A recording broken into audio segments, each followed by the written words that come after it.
మన డ్రైవర్లు పాపం రాత్రి పగలు కష్టపడుతూ ఉంటారు, తెలియక అమాయకంగా ఆ వాట్సాప్ గ్రూప్లో చేరుతారు. చేరడం ద్వారా నష్టం ఏం తెలుసా? ఆ వాట్సాప్ గ్రూప్కి ఎటువంటి రిజిస్టర్ ఉండదు.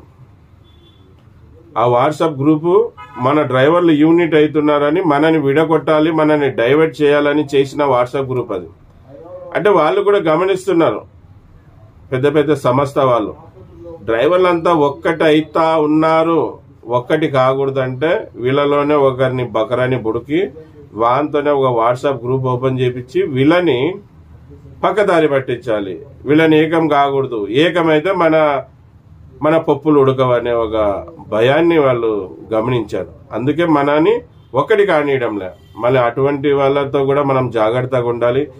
ఏవంటే అవి పనికిరాని వాట్సాప్ గ్రూపుల్లో మీరు ఉండొద్దండి, మీకు ఉపయోగం లేదు.